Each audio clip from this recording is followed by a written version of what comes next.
Welcome back to this latest episode of Japan's Top Business Interviews. I'm your host, Dr. Greg Story, President, Dale Carnegie Tokyo Training. My special guest today is an old friend of mine, Junko Kubokawa, who is the President of Croda Japan. Croda Japan, what does your company do?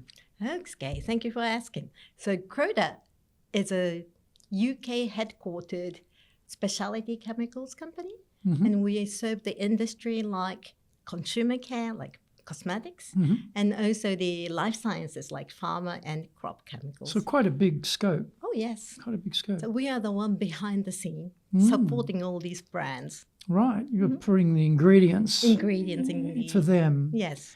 Fantastic. And I think the company's been going for quite a long time, hasn't it? Yeah, this is our centenary. This is 100 years. 100 years this year. Oh, congratulations. Thank you very much. Very good. That's very good. So, Kubokawa, how did you get involved in this business? Let's go back a little bit. Your career, where did you start and how your leadership experiences, we'll tease those out a little bit and then we'll talk about your leadership here. But where did you start in your career? Well, I majored in Pharmaceutical Sciences, pharmacology. Fresh out of school, I joined the Swiss pharma chemical giant Ciba then. Now it's Novartis on the pharma side. But and then I was doing like the product registration with the authorities and also the research liaison, which is like looking into the patents, looking at the alliance possibilities and things like that. So did you do your university studies here in Japan or overseas? Yes, in Japan. So going back when you were a university student, I can't imagine there were too many women in the pharmacology faculty, You must have been quite a rare case, I imagine, as a woman. The thing is, I went to University of Tokyo, and pharmaceutical is not bad. Not bad with women, bad. Really? Yeah. So there was about 10% female in those days, and we had a bit more than that. Oh, okay. Yeah, so a bit more than average. Yeah, more than average. In many of the colleges, like female percentage in pharmaceutical is pretty high. It's close to like 50-50, or I think these days maybe reverse. Really? So Todai, pharmacology, etc. Then how you posted in Japan, or you posted into Europe, or when you first started, you started here? Yeah. Okay. Well, I mean, just going a little bit back farther, Sure. not academically, but my father was transferred from his company to do business in Europe when I was 10. So I spent from the age of 10 to 13, I spent like altogether 4 years, most of them in Austria, in Vienna, and a little bit in Sofia, Bulgaria in the 70s. Was your father a diplomat or something? No, he was working for a Japanese computer company then, Fujitsu. Oh, Fujitsu. And he was heading that operation in that Central Europe. So I guess, in those days, someone like you who would get 2-3 years of full-on English language, I guess it was English, right? It was a German country, but in a British school, yes. Pretty rare, pretty rare. So you probably, and you came back for education in Japan? I'm sure you were topping all your classes for everything. You got into Todai, you must have been topping all your classes. Not really, but still, yes. Very good, very good. And so, okay, that's a good start. And then how long were you with them when you first started? How many years did you stay there? With your first company? Oh, I mean, the thing is, the company, I started in this technical job, and then they put me in the technical sales and also sponsored me to go for a pilot program of taking an MBA. And they said, please go to this school, which was INSEAD in France, but 90% was in English. But I mean, with all these challenges and the opportunities, I stayed with that company until it was acquired 20-odd years later by a German chemical giant, because I stayed with the specialty chemicals division for whatever reason, and all the way. So we spun off and then acquired. And so, in fact, Croda is the only company that I voluntarily changed a career after how many years was it? Like almost 30 years, 20-odd years. Really? Wow. And so in that time, you did your MBA. That must be an incredible experience. You're in Paris, I guess. Paris or outside of Paris? Fontainebleau, outside of Paris. Yes. Very close to Versailles Palace, right? I guess. Versailles. Oh, yes, the Fontainebleau Palace. Yeah, fantastic. And then you come back to the company, and do they keep you in Europe, or do they send you back to Japan? Or they sent me back to Japan. Oh, they did. Okay. Because we had a new Swiss boss. And, he wanted the right hand there. But also I had like 3-4 months after 1 year to spend in Switzerland headquarters on a project, which was interesting as well. Yeah, that would have been great. And so at what point in time when you started your career did you get into a position of leadership? At what stage was that? How long did that take to get into a position of leadership? Because it was not a typical Japanese company. And they sent me to the MBA. And, I was doing what I need to do. But when I came back, a year later, almost, I was promoted to a manager, swapping the place with my 50-odd year senior then, which was very uncomfortable and embarrassing at that moment. So your senior stayed there and he became your subordinate? Almost. Oh, that's tricky in Japan. Exactly. And that's tricky. He was a very quiet, very Japanese person, very diligent. So I felt really bad. But he told me that, Junko, don't worry. It's how the company wants to change and things. And he eventually... he had a broad mind. Oh, yeah. But eventually he took the early retirement. Did he? Yeah. But, that experience, also the fact that in my new position, I had to challenge my seniors. And my Swiss boss would tell me, like, Junko, if you don't speak out in the meeting, then you're not doing your job. And he's right. But with a Japanese mind, it was really tricky. But that's also the moment that I still remember very vividly. Yeah, I can do my job in a very pleasant way, but still making my points through. So, I think there's a difference, isn't there? I mean, you can have a debate or a discussion about a direction or a strategy or a project or allocation of funds or whatever it might be in a professional way. And maybe you don't necessarily have agreement, but it doesn't have to become a raging, personal argument or, fighting with the part of the organisation. Although plenty of that happens, In fact, it shouldn't be like that, but often it happens like that. Yes and no, but you've been in Japan long enough to know that Japan is a confrontation-averse society. And people take it a bit too personal when you're confronting or debating. That's why these nemawashi kind of out of the groundwork before the decision happens a lot in Japanese companies. But luckily, because I was not in a Japanese company then, and also there was Swiss boss and this and that, the thing is still, and also there was this female factor. I was a female manager, and so, I guess there weren't too many of those in the company. No, you're right. In Japan, at least, anyway. I'm sure outside of Japan they had them, but probably not that many in Japan. No, not in our company then. Yeah, and maybe in certain positions like communications and this and that. Even the HR head then was not a female. But anyway, so so I would also, because I was brought up in a very Japanese family. My mom was a very typical Japanese, like telling me to be humble, be the last to make your comments, this and that. It's a big difference. You had to swap it around. Right. But that taught me the way to, make sure that I know I can address things, but in the right way. But also with time, if people trust me, have confidence in me, they will listen to me because there's a point. And, it's not for the sake of the argument, but there's a reason behind and there's a next step to be made together. It's funny, we created a program in Japan called Confident English, which we don't have anywhere else in the world. And we took it from one of our existing programs and we redesigned it because foreign leaders here would say to me, listen, Greg, we put all these people through English language study, eikaiwa, right? But when they get in the meetings, they don't speak up. And when we have, Zoom meetings, they don't speak up, or phone meetings, they don't speak up, or VIPs come, they don't speak up. And they can all speak English, And that's when we realized, okay, it's not grammar, it's not vocabulary, it's not pronunciation that's holding them back, it's confidence. So we created this program to teach people how to speak up, how to raise their hand, how to have their voice heard. Because in a typical Western meeting, a very typical Western meeting, people are talking over each other, jumping in, cutting people off, making their point aggressively. And if you're a Japanese person waiting for things to calm down, you will never say one single word. It'll never happen.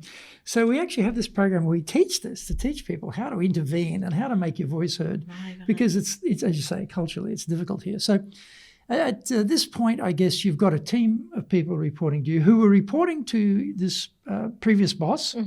So I'm presuming typically Japan, they have a lot of loyalty to him. And for them, it's confusing too, like, hang on, wait a minute, So how did you go about engaging this existing team when you suddenly became the manager, came back from France, and you're now the head? So the people that I'm challenging then was like peers, let's put it that way, because I had this role of planning and control, reporting to my boss. So within the team, it's easier because it's, you know what you have to do, and, we do it together. And well, is it easier? Because, I don't know the people, but often in that situation where a peer is selected above everybody else, in many cases, some of the people thinking, hey, wait a minute, what about me? I should be getting that job, not them.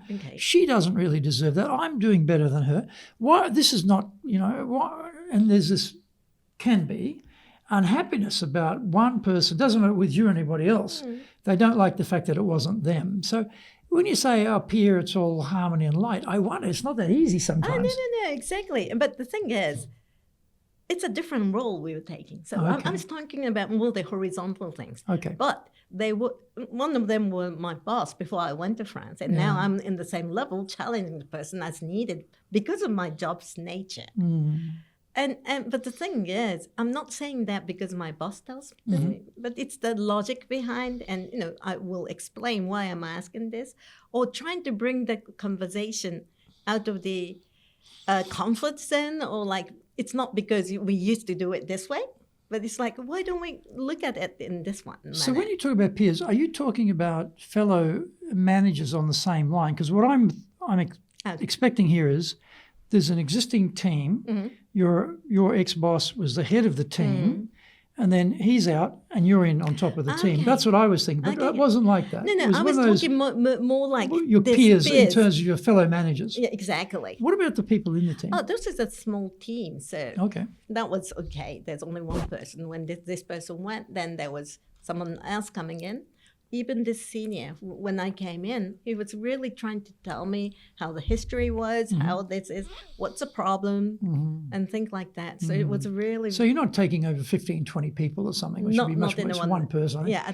Managing one person, relatively straightforward. Exactly. And so that was a good start. Good start, yeah. At the age of 30 or something. So. Right. And then what happened after that? And then the group grew, and so... Well, anyway. So did you get a big team at some point? Did you suddenly have more people to manage? At one point, I had the supply chain team, I had the PSR, the product safety team, I had the planning and the control team, but all in all, 10, 15 people then. Okay. Right. But still, you've got to manage 10, 15 people. They say that 15 is the magic number. They say that 15 is the magic number. One person managing 15 people, doable. But when you start to get over 15, the complexity goes right up, apparently, they say, in terms of looking at the analysis of it, right? And I've had, 500 people in my team, so I've led a big team, but I can't lead 500 people. I've got to lead through the leaders, so really you're only talking about your direct reports anyway, but still, I know what you mean. So what was your experience with trying to bring the things you'd learnt in your course in INSEAD into the company, into yourself as a leader? Was it too foreign to bring it into Japan, or were there things you could apply, or not really? I never thought it that way because it's part of me when I learned things at INSEAD, the MBA course, that taught me how to analyze things, how to analyze and then bring the conclusion out of it. Also to learn about yourself, what's your strengths and where are you uncomfortable. So the biggest thing is I learned not to be fooled by all this, business buzzwords. Jargon, whatever. Or whatever you call it. Like when the consultant starts talking something and you don't understand the word and you get intimidated, that doesn't happen. But it's more the confidence that you mentioned, that you can sit calm and all that. But all the things I learned over the years, including the uncomfortable situations, meeting the people, or a little bit confrontational things. I did have those scares with some peer German colleagues or something in the middle of the night, almost like fighting or something. Each had a team to protect, coming from different ways, but to never give in that sense when I believe in something. It's funny, I can be soft, but I can fight for my team, no problem, and things like that. So, I mean, it's not like you have a textbook and you just bring it in here, right? So it's just the learning at business school might be something that you stand firm behind your own belief or the judgment and be able to explain why you think it that way and don't run away. And so in the company, I know that it got hived off and then it got sold off, but towards the end, what position were you holding inside the company? Before it was acquired, I was heading a division. Whole division now. Yeah. So how big is the division? But that wasn't too big. That was about 5 people at the end. Oh, okay. Not too big. So pretty small, tight teams. So it was in a different industry of home and personal care. Oh, so you moved across into that, away from the sort of more chemical side of things. Right, but within the same company, but more closer to the consumer kind of the brands. And so that was and one of the reasons I'm with Croda now, because we are in this consumer and pharma business. That's at the fact. And so were you headhunted out of Croda? Did someone scout you outside of your company into Croda? That's what happened? That's why you joined? So you come in as a president of Croda? I came in as a sales and marketing director. Oh, okay. But so before Croda, but within BASF, I was a German giant, that there was a bigger team that I looked after. And then when they asked me to take on, when I was headhunted for the sales and marketing job, I felt it was very interesting because it was to really not only the top lines, but more about creating the organization, making Croda Japan more bigger part of the Croda family globally, the international citizen, and that really attracted me. And sales and marketing team, I'm going to give you this book later. This is my book on sales. Okay. Zaegyo. So I'd be very interested to get your professional sales and marketing leader experience feedback on this. Okay. And so when you're heading up sales and marketing, how many people were you taking care of? I didn't, there was 8 here, there was 6 there. Yeah, the magic 15 or something like Around that. about that, right? Yeah, and then supply chain came, and so, great. And then at what point did you become the president? So I joined here, 2.5 years later. Oh, quite quick. Yeah. So quick, then this is a company of 110. It was 100 now, and then 110, 20 now. So I guess in a way, coming in sort of as a head of a division and then moving up to president is obviously relatively easier than coming in completely cold from outside. They don't know you. Yes. And you don't know the business exactly. They all know the business. They're doing it. You don't, but you're their boss. But in this case, you're on the inside, elevated up. So that makes it smoother. So how did you approach it? There was an existing president before. And what did you do to get the team engaged to follow you now as the president? What worked for you to get people behind you to support you? One of the big difference about me and the predecessor was the history in the company. As you say, it was pretty quick, so I don't know all the history about the plant. We have a plant, production plant in Ciba, and it's all of a sudden a big team. And, so the thing is, I'm not going to tell you what you have to say, but you got them to tell me, and which is a big change, which people got a bit paralyzed. It's easier to follow the orders than having to come up. I think especially in Japan. Exactly. Risk. You said before about risk aversion. Yes. So, Kubokawa-san, please tell me what to do, and then you take responsibility for it. But if I've got to decide what to do and I've got to take responsibility for it, not so keen about that, Exactly. Yeah. It's not like the responsibility, accountability is with me, whatever happens, and with the bosses and things. But, it's just the mindset change, which doesn't happen overnight. So how did you get them to follow you? It's working together, knowing that you're consistent, and especially when there's some certain trouble, you're there to work it through. Not meaning that I will do everything, but to be there, really, confidence and the trust. But it's like your question might be, how do you make a trust before you had the trust? But it's through these success or the troubleshooting experiences that okay, we can count on Junko, or the ideas that she brings in, or that she would listen to you, and because I wouldn't have all the solutions. So I'm here to listen. But based on that, this must be it. But the thing is, it's garbage in, garbage out. So if people doesn't give me all the right input, then we cannot come to the right decision. And so it's a collaboration. And this experience or the journey helps people to understand that I'm there. I don't run away, go to the difficulties together if there's any. But then when you have this feeling of the success, also the fun, also admitting the vulnerability of the people. Like nobody is perfect, right? And so you're good in, and Japanese, are not so good in giving recognition, including myself. We are very self-critical. And the higher that you go up the corporate ladder, you get more bashing than the recognition, right? True.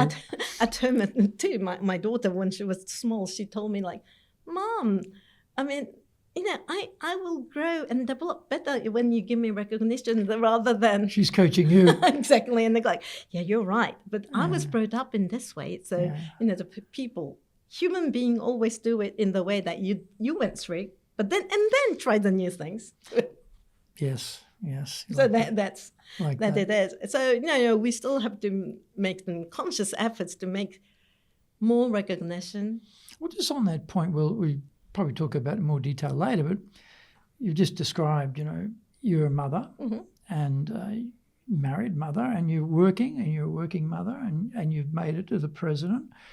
How did you go about balancing, your sort of domestic side of your life with your work side of your life to enable you, hopefully, to get the balance right, and as much as you can get the balance right and make, sure it's effective on both sides? How did you do that? Because, most people struggle to be one or the other, let alone both, right? How did you do it?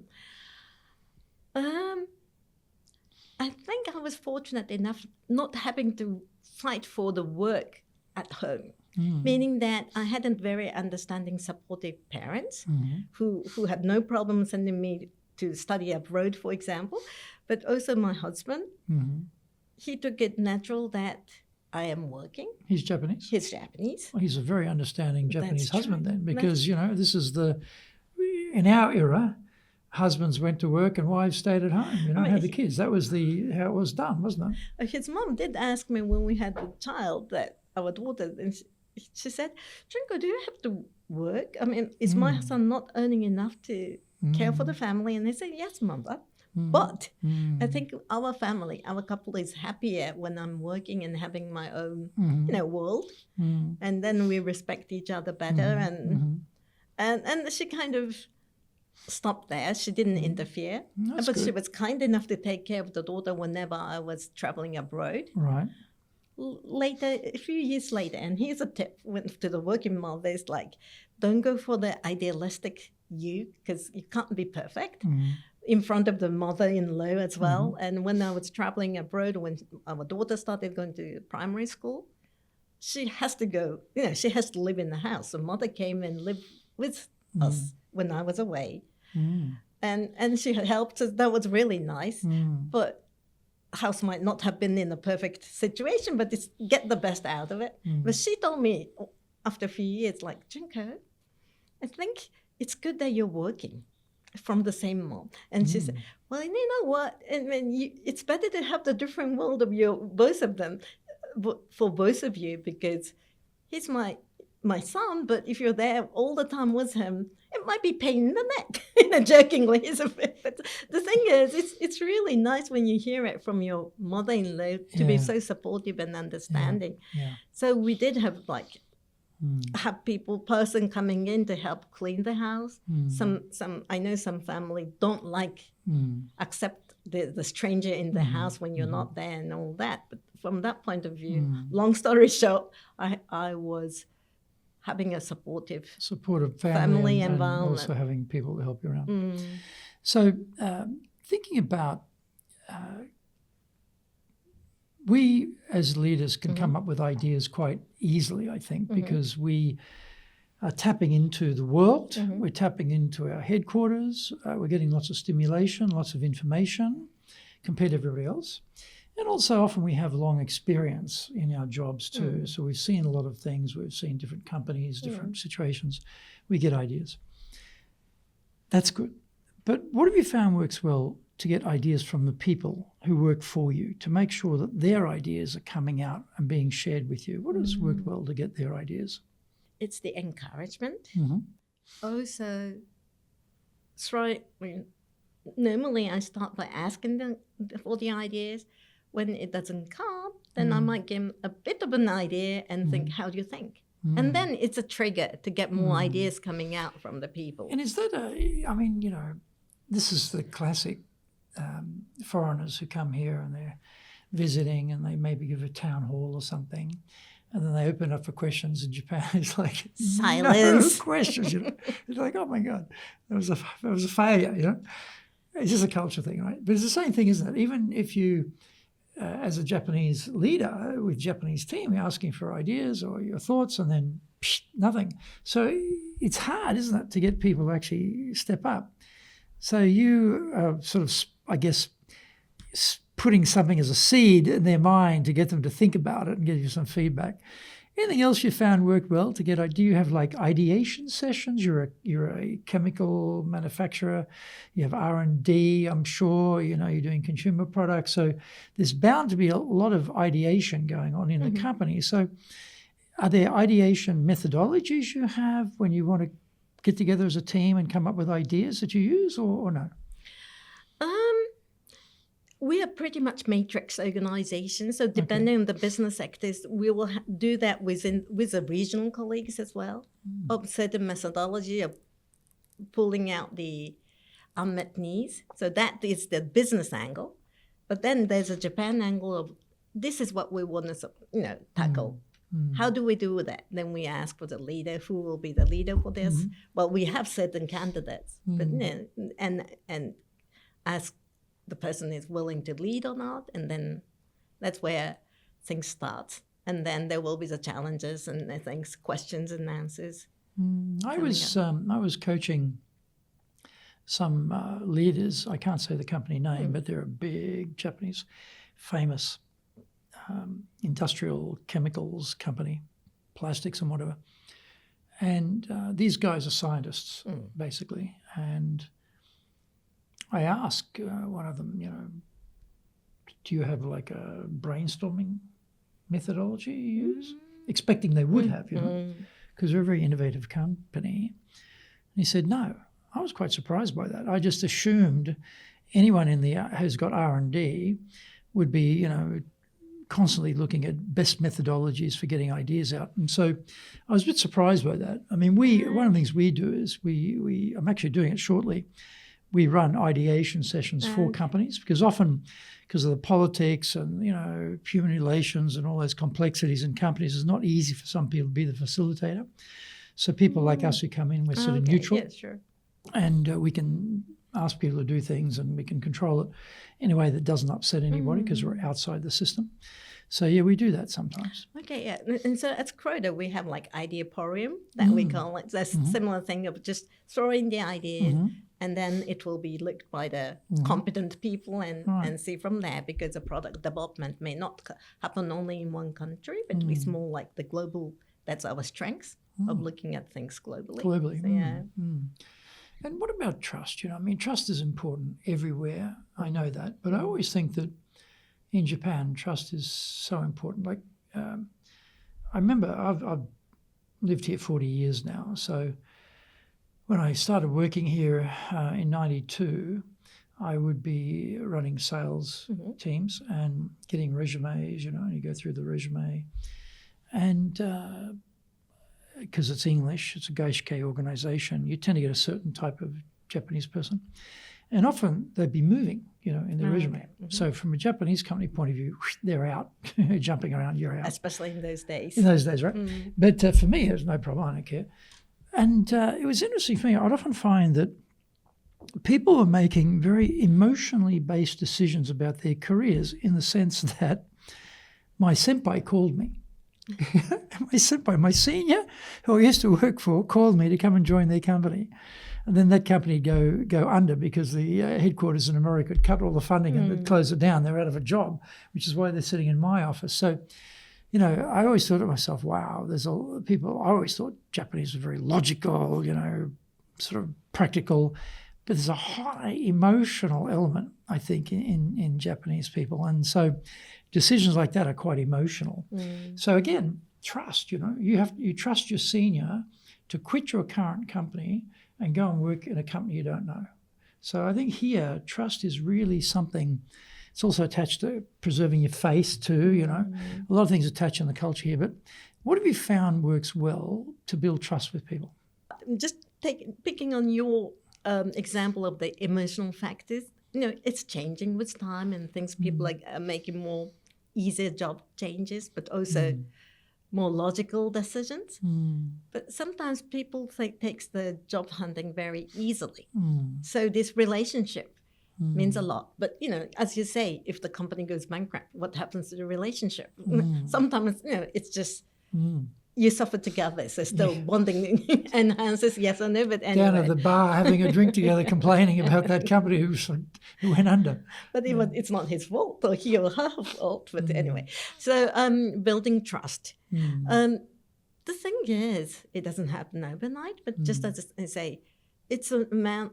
What have you done? Have we behaved consistently? Are we walking the talk? And I feel the higher you go up the ladder, depending on your responsibility, are you not running away? Can you be trusted? Then the trust comes when people see you in the most difficult time, how you behave. And is it for yourself, own interest, or is it for the interest of the group? So, I mean, how do you build trust in any culture? Is easier said than done. But in Japan, I think when you're coming into Japan, and I think that the audience might be more of the people coming into Japan or so, in that case, it's really the matter of explaining why you do it and really walk the talk. For example, putting family before the job or the work had been a taboo in Japan decades ago. It's changing, at least in our company. It's accepted. I mean, it's a fact. We always say family is the most important thing. You can't function when your family is not well, right? Which is, as you say, it's a big change because it used to be the man goes to work, the woman has the kids and stays home, and the man used to be 6 days a week and then plays golf for the company's sake on the Sunday, or sleeps all day Sunday because they're exhausted, and has very little interaction with the kids or the spouse, and it's sort of like roomies living together, raising kids together. What's the marriage? And so that those days, I think, were a big sacrifice for the organization. You sacrifice, but then it's lifetime employment. Right. So the flip side is you're not going to be out of a job unless the company goes bankrupt. But presuming they don't get bankrupt, you've always got a job here.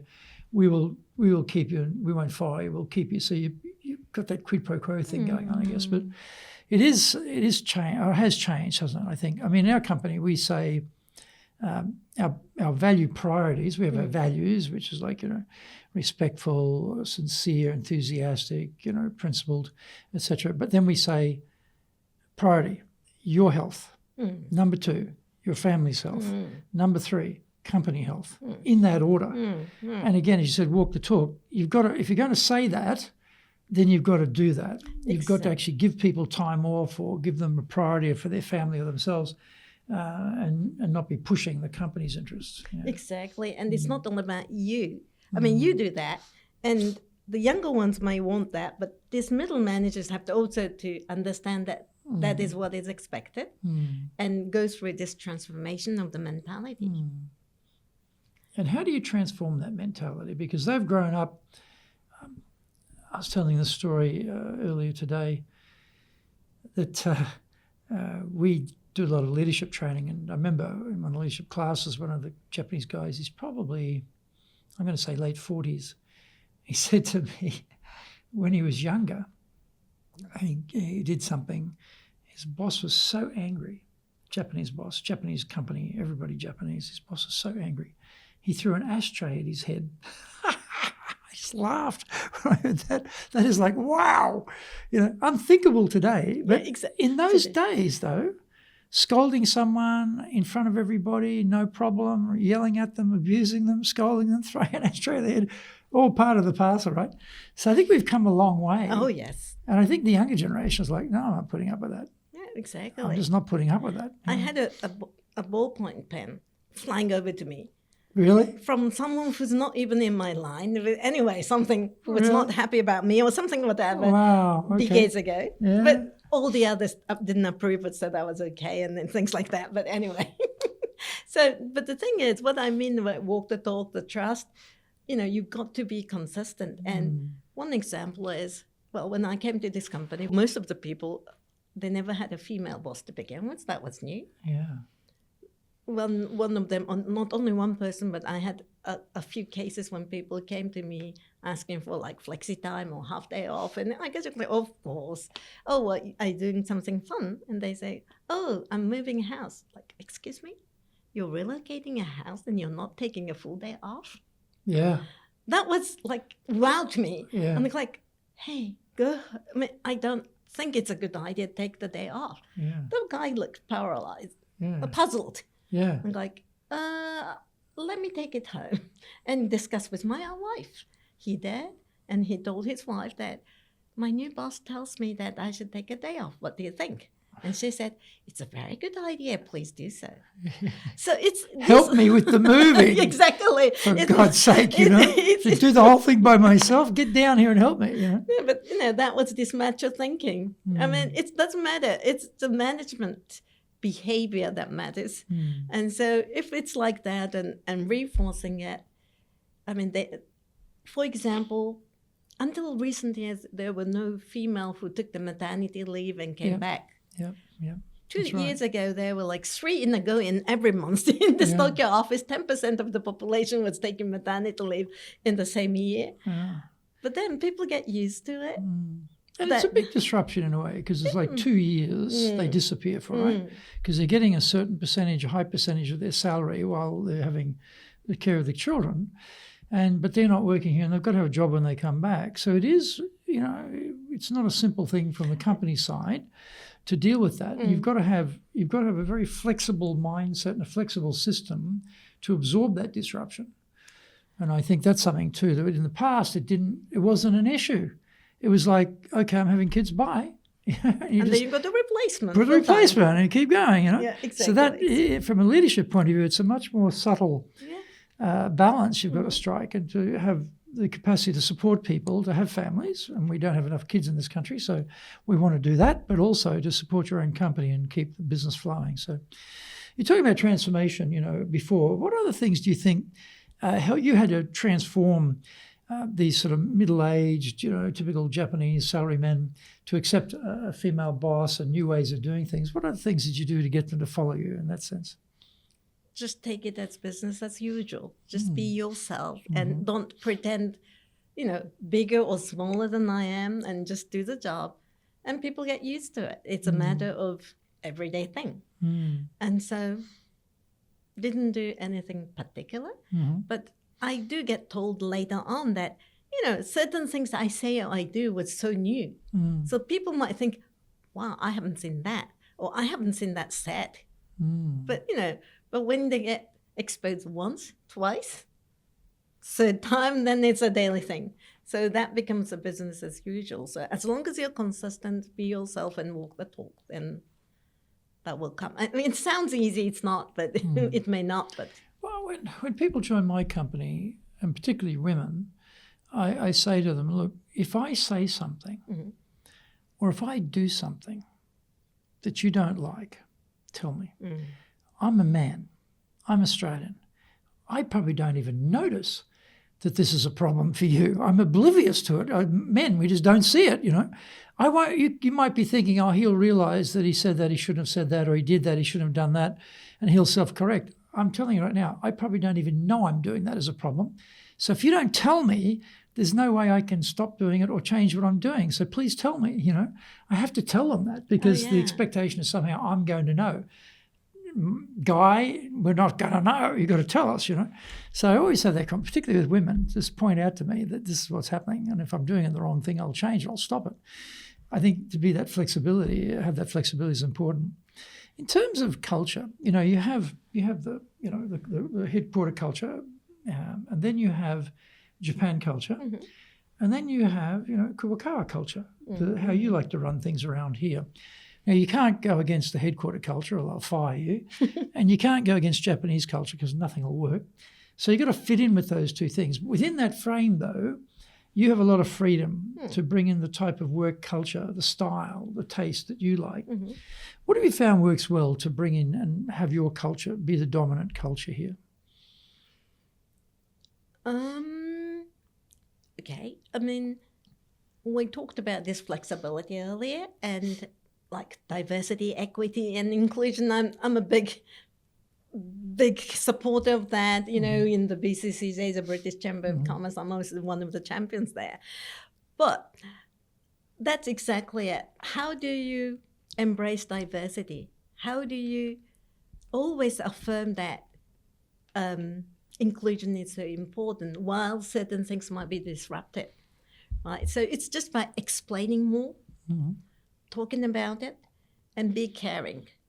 I mean, there will always be a different type of leadership. And I say that up front. There are different types of leadership. And I want my people to be exposed to different kinds of leaderships as much as possible. Because only with that, they can make their own decision of what kind of leadership you want to lead.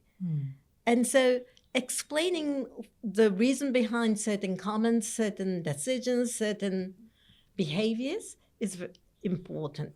And again, consistency, walk the talk. Yeah, I keep on saying the same thing, but it's just like that. I mean, when I became the president, and this is, I said, 100 plus people, and, you know, I wanted people to feel that Tokyo and Shiga, where our plant is a one company. And Croda, always say Croda is one Croda, globally too. But within Japan, we are one Croda Japan, for example.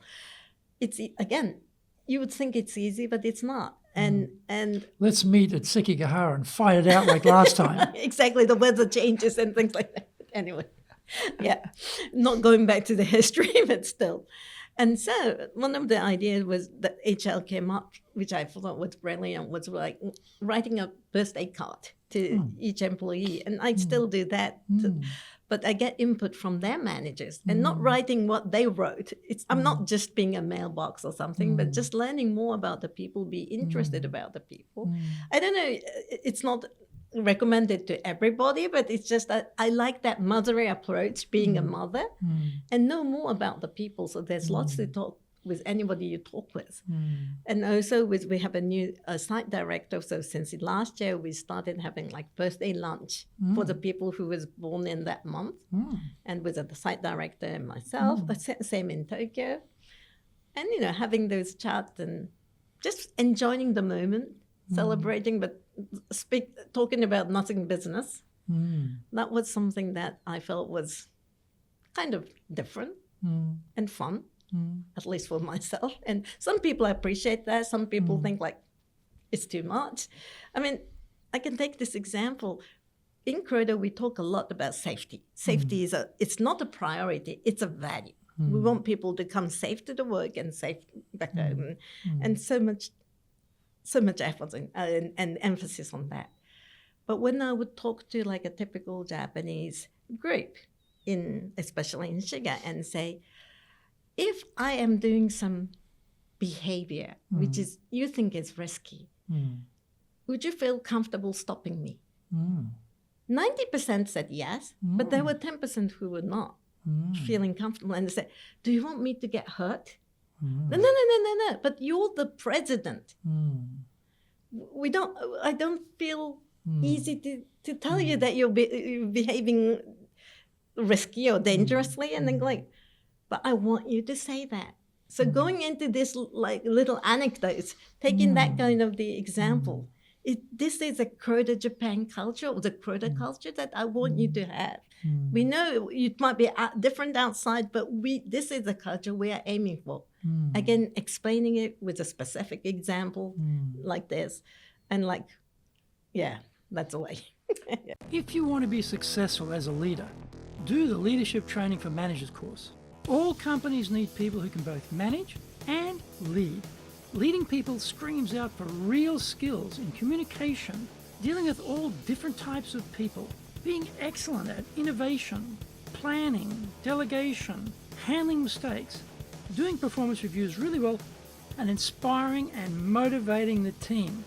Do the Leadership Training for Managers course now in either Japanese or English.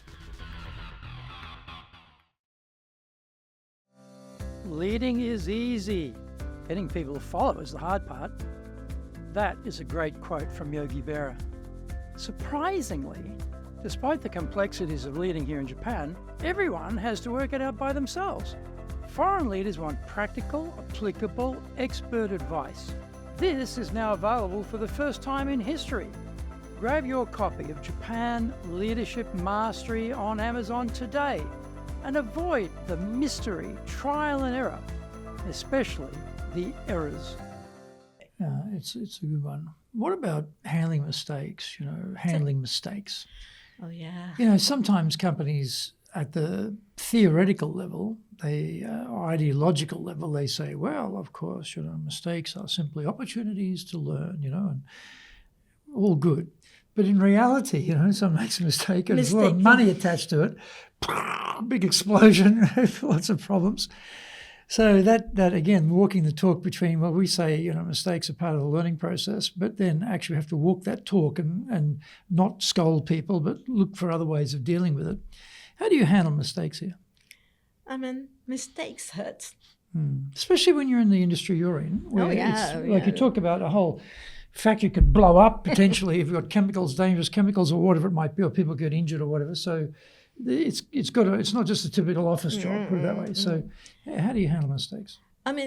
Mistakes, safety related. That's why we got different layers of the safety, this super duper emphasis on the safety, not as a priority, but as value, to make it really human and come up with the ideas. Like the Ideaporium, we talk about what can we do for the human performance, and improving the safety of your well-being. So that is one thing. But when mistakes happen, and we are in Japan, the people really are confrontational, the mistake of this. And I think you mentioned somewhere that that is against the innovation, right? You can only do innovation through making mistakes. And then, so to do that, mistake doesn't happen independently. If anything happens, it's the governance that didn't work or the approval process that didn't work. If anyone did that, being, out of the company rules or something, it's a completely different thing. But if anything happened, even though things are regulated, there are rules, and it was approved, then it's a company. In Japan, it's my accountability at the end of the day, so that people have to understand that they were okay to make mistakes under the company, under the rules given. And it's easier said than done, because when you make mistakes, it hurts a person, emotionally hurts a person. It discourages the how do you say, the momentum, the dynamism of the people and everything. But I think it's only by how you recognize it, how you address it, how you face it, and take it from there. The lessons learned is the only way to do Well, it. as you said, if you want to have innovation, you want to have change, there's a high likelihood that there's going to be mistakes as part of that, because you're trying to do things you've never done before. You're innovating things you've never tried before. There's no roadmap. You're working it as you go along. There's bound to be mistakes. So you can't say on one hand, we want innovation ideas, but no mistakes. Yeah, It'd exactly. be perfect, right? Exactly. I mean, that doesn't work. Yeah. So yeah, the two things go together. If someone called you up and said, hey, Junko-san, my company's sending me to Japan. I'm going to be running the organization there, and I don't know how to be an effective leader in Japan. What advice would you give them? One, you have a great opportunity to become a change agent. You are the change agent. And so listen well to your people, but explain well for the behaviors, decisions you're making, and be yourself. I mean, the person is chosen, you're chosen for what you are and what you have done. And the company doesn't want you to change it. But when you bring it to the different culture, it might be different. And so to be accepted, explain well, communicate well, but don't change yourself for the sake of changing. And so, but also listen well to the people. Often people are sent to Japan because headquarters wasn't happy with the previous leader's performance or the company's performance. So, you're told you're going to Japan, and by the way, want to see those numbers improve, want to see the quality improve or the speed improve or, financials improve or whatever it is they want to improve. So you get on the plane with a lot of pressure, and you get off the plane, you still got all that pressure, and then you've got to hit Japan, and it's so different and it's more complex than you thought, and everything tends to take longer, and it's quite a learning curve at the beginning. So any advice for people how to make that transition from a lot of expectations from headquarters on you, but then you hit the Japan reality, how to manage that? Well, you're there, but you're the enabler. And one rate, the N-1, the level below you, you have to make the relationship with these people openly, share why you're here and what are the priorities you have. Because it's not only your priority, but also the priority for that company in Japan, right? And so share that with this N-1 level and listen to the ideas. What is your idea from different divisions or the responsibility, different roles to make this happen? And then consolidate them together. But to do that, don't challenge before you understand and listen to them. And then, the proper dialogue of doing it. Because sometimes the answer is there, but just that it was not really nicely, mixed and consolidated and made into the action plan, or the priorities were wrongly understood. I was having a discussion in another podcast about this, and the guest made the point that sometimes when you get here or you get in a leadership position, things are being done a certain way. And sometimes it's very hard to discern, is it being done this way because that's the Japanese way of doing it, or is it being done this way because that's just how we've always done it? And we haven't actually looked at it from the point of view of maybe we could improve on that, or maybe we could get rid of it, or maybe we can be more efficient or something. So sometimes it's a bit hard to really understand what are you looking at, particularly if you're new and you don't know Japan. Is that it because that's how they do it in Japan, or is it because just that's how we do it in Japan? That's always an opportunity to try and understand what you're looking at. Right. Yeah. And there's a great story of Catherine the Great, Tsarina in Russia, who was walking through the inner palace one day, and there was a beautiful flower growing in the garden. She gave an order, no one cut that flower.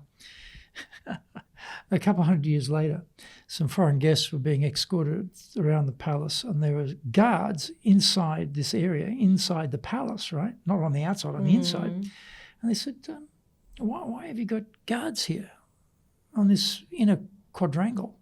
No one knew. But when they checked, they found out that a couple hundred years ago, protect that flower, the order stayed.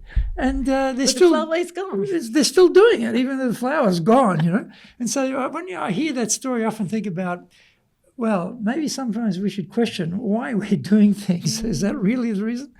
That's always a hard one to know. And what other advice would you give them about leading in Japan? Leading in Japan. They don't know Japan. They're being sent here. They've got to work it out. But what other advice would you give them? Well, what I said earlier about, listen well, explain well, but be yourself. And I mean, I would say the same thing, but enjoy Japan. Japan is fascinating. Oh, yeah. It has so much possibilities, but Japan is not good at expressing itself. And also we are brought up in this conformity, humbleness as a virtue decades ago. And their generation was not used to expressing things, still there. And also the young generation, it's polarized. Some people are very ambitious and happy to make a career. The other are happy with a small happiness, around yourself, not ambitious or to make your career. Those are not your priorities. So they are different people. So understand the career goals of different employees you have, good ones. Really develop the people, because you have to really, with your experience coming into Japan, you have all these different experiences that Japanese people are missing at the moment. And you can be really, again, the enabler for this talent development. Also to voice out the things in the way that can be heard. And again, I think it's difficult to change the social culture, but you can change the company culture of your own organization. And you have all the freedom and the passport to do it with your team that you will be making a good relationship with. So. I often think too, with the younger generation, I notice that they are very text-oriented rather than voice-oriented. My phone in my office, landline, hardly ever calls anymore. No phone calls, Even on my keitai, I hardly get any calls anymore. Text. It's coming text all the time. It's, it might be coming through LinkedIn messaging or coming through my email. And I just think to myself, the younger generation are growing up in a quite a different communication medium. And I really wonder about their ability to express their ideas verbally to others, and what's going to happen when they become leaders. Texting everybody? Are they going to talk to people? So, that's not just Japan. I think that's global, right? It's going to be a challenge, I think. No, the good thing about texting is versus the calling is that you don't know if you're disturbing somebody. Yeah. So texting you can do anytime that pleases you. I even text to say, "Can I call you?" Sometimes right, okay, on the business you do it that way. Sometimes. So the thing is, but I don't think it's only young ones. Also, elder generations. My generation, end of the career kind of the generation, mid-generation. How to say things in a way that can be heard. And not shy out from your own achievement. And if it's only the big voices that's being heard, it's not that what I'm talking about. It's really the good achievement. Don't shy out. And as a leader, it's a role to make sure that these are being, pulled out and put on the stage. Again, easier said than done. But only with these experiences, people feel comfortable doing that. And also developing the next generation as a leader, you've got to do that. And also the situational leadership is what is very important. And what about these foreigners coming in here? Should they learn Japanese? I say not really. I mean, a few, daily Japanese, arigato. Order your lunch. Order your lunch or order your beer, this and that. Yeah. Of course, yes. Or soba kudasai or something. Yeah, exactly, to make yourself comfortable. But, Japanese is not an easy language. You have to invest so much at the beginning to be able to be communicating properly. I mean, same as my French, maybe, but, I can go around town, but I don't feel comfortable doing business. And Japanese the same. If there's too much risk to do the business. And so just make the judgment. I mean, language should not be it's not only a tool. Yeah. And these days, there's so many other tools that you can use to help you. So, I mean, don't put so much effort in the language itself, but more on the other things, the people, the business, the culture, to maximize is my take. What would you say? I think they should learn Japanese because, you have to live here and you've got to, if you want to get outside of Tokyo, maybe not much English outside of Tokyo, get out where the onsen are, where the hot springs are or where the tourist areas are. They're not like Kyoto, but, I'm saying other nice rural areas. That's good. I think for Japanese people, their expectations are extremely low still of foreigners speaking Japanese. I remember when I first came here in 1979, I spent 2 years at Sophia University, Georgia, studying Japanese. And I remember I'd get in a cab and with my terrible Japanese, I'd say, take me to Yotsuya Station or something. And the cab driver would say, oh, natana nihongo jouzu desu ne, your Japanese so skillful, blah, blah, blah. 2 years later, like I've been really working hard studying it, I get in the cab, Yotsuya Station, natana nihongo jouzu desu ne. Exactly the same reaction, Right. even though my Japanese had improved out of sight. The fact that I spoke any was thought to be, that's great, So I'm just saying the expectations. Like, whereas I think for English speakers, I don't know whether this is the fault of the English people themselves because they have an expectation that everyone will speak English properly, right? And something wrong with you if you don't. So there's a lot of pressure there. But Japanese never give you that pressure. No, and so, I mean, don't get me wrong. I thought you were asking me for the business sake. I would say that. Yes, but that's what I'm saying. Yeah, I don't know, in 2 or 3 years, are you going to be able to get your Japanese to a level to sit in a business level discussion with a client and have a meeting? No. I doubt it. No, but again, to maximize your Japan experience, which enriches your experience, also good for your organization to understand more about your staff. And you'll hear more and understand more than you'll be able to speak. Yeah. So that's okay too. You can start, after a while, you start to follow a little bit better what's going on. Yeah. What about advice for females to become leaders in Japan? Any advice you'd give other ladies out there who are thinking, well, should I step up? Should I put my hand up for that job? I mean, we know that, and I find this with my podcast too, a lot of ladies will not come on my podcast. Why? Well, I think the reason is the same way in companies when there's a job going. Guys, if they've only got 60% of the requirements of the job, they'll put their hand up. But ladies, they want to have 90% of the requirements before they're confident enough to put their hand up. So I think for a lot of ladies, they don't feel they're perfect leaders. And so they don't want to come on the podcast and expose they're not perfect leaders when it's not about that. So I think they're self-censoring themselves and they say no, That's my experience. So I think that a lot of women should put their hand up and have more confidence, but often they don't have the role models. They may not necessarily have the encouragement. What would you say to encourage them?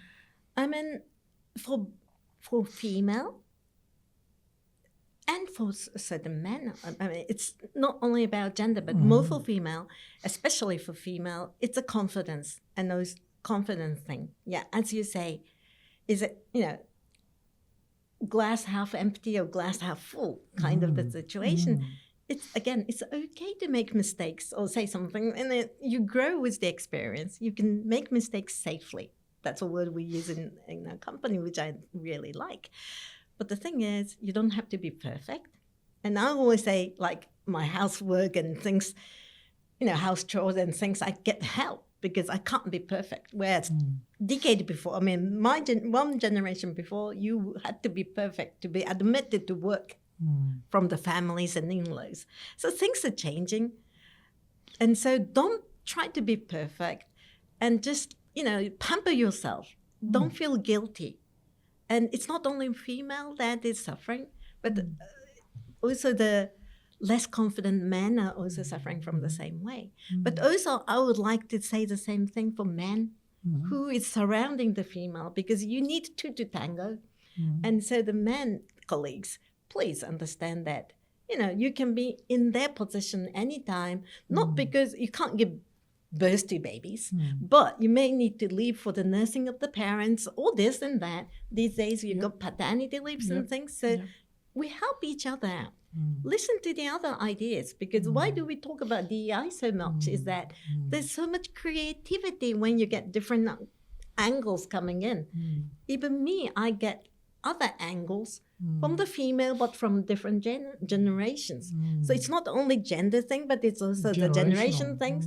So you've got to be, again, flexible, have your ears open, and know that there's, in Japan especially, there's so much internal glass ceiling that female has created within themselves through their professional experience or from the social experience. And once you realize, this glass ceiling might have come from myself. Me. Perfectionist. It can be and perfectionist. I'm holding myself to a higher standard than I need to. Exactly. Perhaps, yeah. Who said you can't? Or who said it's not? I mean, and those are the things that everyone has to go through. It's a double thing, isn't it, in Japan? Because you have Japanese perfectionism as a culture, no defects, no mistakes, no errors, right? You've got that part.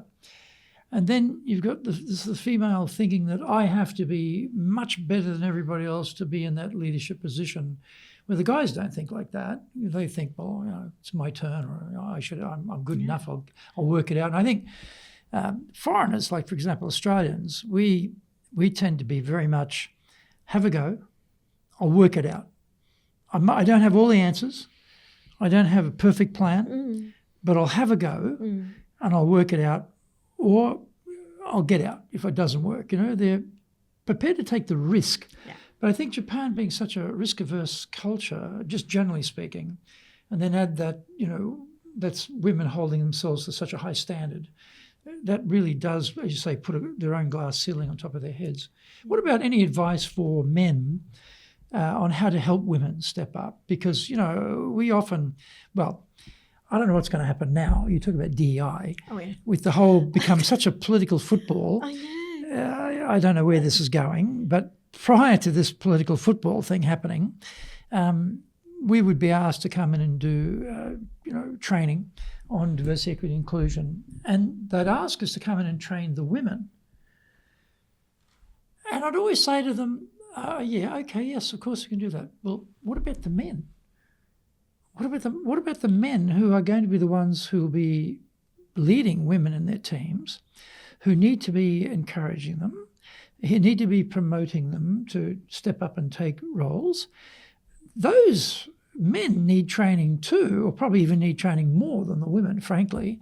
So there was diversity, women, gender. Diversity in Japan means gender fundamentally, basically. So we'll just give the women the training and leave the men as they are, and somehow you're going to get a different result? I don't think so. No, it doesn't work. Yeah. So what advice would you have for men on what they can do to support women to step up in leadership roles? Can I just add something for the women first? Yeah, go ahead. Please go ahead. The thing is that women tend to think that there's more hassle becoming a manager in Japan with all this involvement, and that leads to men helping them, the need for the men to help more. But the thing is, one big great thing, advantage of taking a bigger role, more responsible role, is that you can free yourself more. You have more authority, liberty to decide things that you think is right for the organization and for your female or yourself. I mean, the people, you're the representative of these people.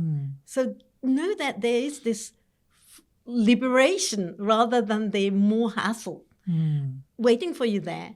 And that there will be less frustration from that, because you're in more control. Exactly. You have said what you want to say. Then it's a democratic decision whether it's good now for the company or not. But this is something that I would really want the female people to know. And now to the men, yes, as I said, it's not just about female. It's how the environment is being made. And so you are there to get maximum from your colleague, no matter what gender you are. And because by nature, they might have gone through different experiences, including giving birth or this and that. And so get max. Creativity is there when you mix them those. And for the senior managers, it's your role to get these ideas out from everybody, let people say things. But at the end of the day, it's up to the facilitator, the senior manager there, leading the show to consolidate them and come back to a certain conclusion. I always say diversity without inclusion is a chaos. And it's only through this leadership that you can really put things together and make some truth and the best outcome or the solution options from it. Thank you. What would be your definition of leadership? Leadership is situational, I think. Sometimes when needed, you have to really fight at the front line. Sometimes you have to be at the back, making people understand that you're there when anything happens, so that nobody is on their own fighting for something, right? So, and you have to know that it's not about yourself, but it's about the team, the lead, the group that you're leading. And so it can be very lonely to be a leader. Absolutely. And some people, and I'm glad you say so. Well, I mean, you can't talk to your subordinates. You can't talk to your boss. Boss doesn't care. Can't talk to your spouse because they're not in the business. So who do you talk to? It can be very lonely. I mean, to these days we have access to coaches maybe, but even the coaches, they're not from the business. They don't have their hands in it like we do. So there's always that limitation, isn't there? Yeah. But you can have your own group of people that you can trust and without confidential things, but of good buddies or something from school or whatever.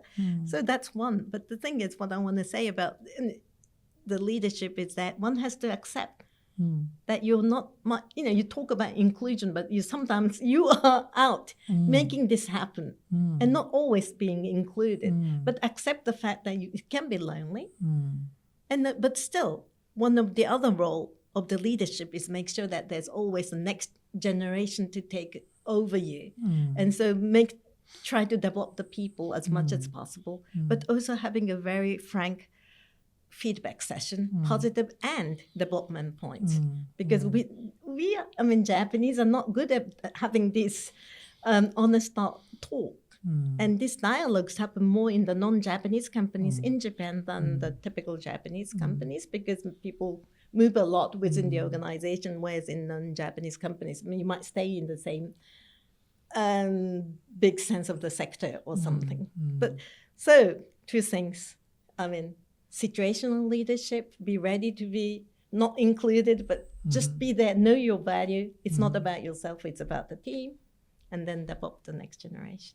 Fantastic. Well, thank you very much. Thank you. It's taken us quite a long time to find the schedules to match, but we finally did it after such a long time. So I'm really happy we could have this discussion today. And so thank you very much. And please join us again for our next episode of Japan's top business interviews.